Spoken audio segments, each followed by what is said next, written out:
ازيكم حبايب قلبي؟ عاملين ايه؟ يا رب تكونوا بخير. النهارده عامله لكم ريفيو عن غساله الاطباق الاريستون ال10 فرد.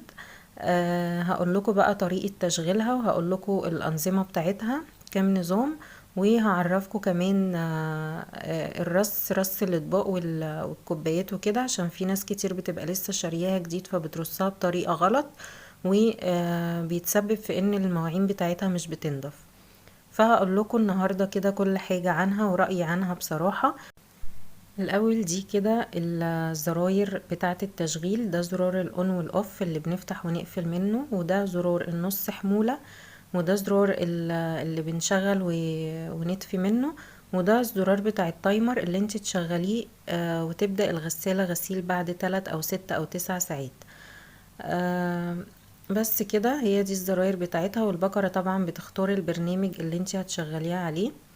ده كده شكل الغسالة من جوه. الغسالة يا جماعة بصراحة رأيي فيها ان هي حلوة جدا، وبتنظف المواعين بشكل فظيع، وبيبقى فيها لمعة رهيبة. يعني الناس اللي بتقول ان هي ما بتنظفش، لا هي بتنظف حلوة قوي. يعني احنا مهما غسلنا المواعين ما بتطلعش بتلمع بصراحة زي ما بتطلع كده من الغسالة. هي كده رفين اهي، رف فوق بتاع الاطباق الصغيرة والكوبايات. انا بحط فيه الكوبايات بس، وهوريكم بقى كمية الكوبايات اللي هي هتاخدها. هو المفروض كده ارص كوبايات على 3 صفوف بس، هو ده المفروض يعني تاخده، بس انا بعرف ارصها على 4 صفوف، يعني بتاخد كمية كوبايات اكتر من اللي المفروض تاخدها.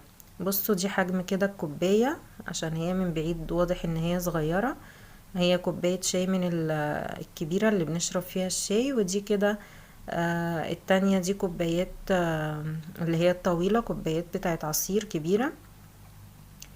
هحط بقى كده اهو كمية الكوبايات كلها فيها، وممكن كمان تحطي فناجيل صغيرة على الرفين اللي هم على جنب فوق دول، او اطباق صغيرة. اهي دي كمية بقى الكوبايات اللي هي خدتها، كمية كبيرة بصراحة. يعني انا في اليوم بشغلها مرة واحدة بس، لو عندي ضيوف ممكن اشغلها مرتين. بس ولو فضل بقى مواعين ولا حاجة بروح عاملاها برضو على ايدي على طول. دي بقى كده رص الاطباق لازم نرصهم كده بطريقة ايه، رص المطبقية. بس لازم نبقى مخليين مسافة بين الطبق والتاني، علشان طبعا هي بترش رشاش مية، فلازم نساعد المية ان هي ايه تدخل بين الاطباق علشان تنضفها كويس.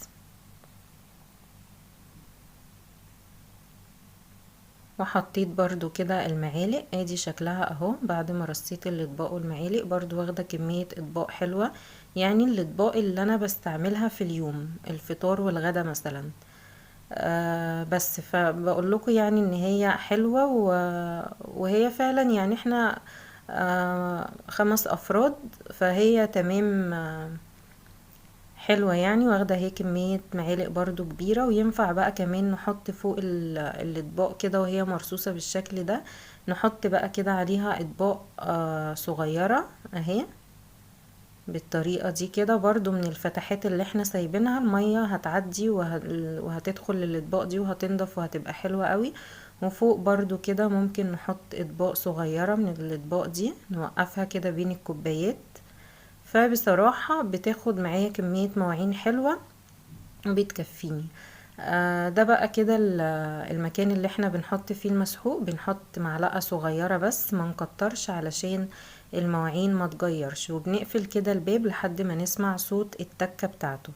ده بقى كده مكان الزيت اللي بنحط فيه الزيت او الملمع اللي بيلمع المواعين. وبس كده هندوس بقى على زرار الاون علشان نفتحها. ده شكلها كده لما اتفتح. انا بختار دايما البرنامج التاني. هو دايما انت هتلاقي نفسك في برنامج واحد بس اللي بتختاريه هتستعمليه على طول، يا التاني يا التالت. بس بصراحة انا محتاج يعني مرتاحة في البرنامج التاني اكتر، لانه فيه تعقيم وعجبني. هنا بقى اللمبة بتاعت الملح كانت منورة، اللي هي مكتوب عليها حرف الاس دي. فهحط بقى كده فيها ملح وهرجع لكم تاني. انا طبعا بستخدم عائلة فانيش. هي طبعا الشركة نفسها بتنصحك بالمسحوق وبالملح والزيت بتاعهم. كده خلاص حطيت الملح وظبطت الغسالة. اللمبة الحمراء خلاص اهي اتطفت، ودوست على زرار الستارت اللي هو التشغيل اللي منور اخضر ده. وكده خلاص تمام، الغسالة اشتغلت وبدأت الدورة بتاعتها. الدورة دي اللي هو رقم 2 بتقعد 2.5 ساعة. يا رب اكون فدتكم، ويا رب يكون الفيديو عجبكم، وما تنسوش اللايك والشير والسبسكرايب للقناة.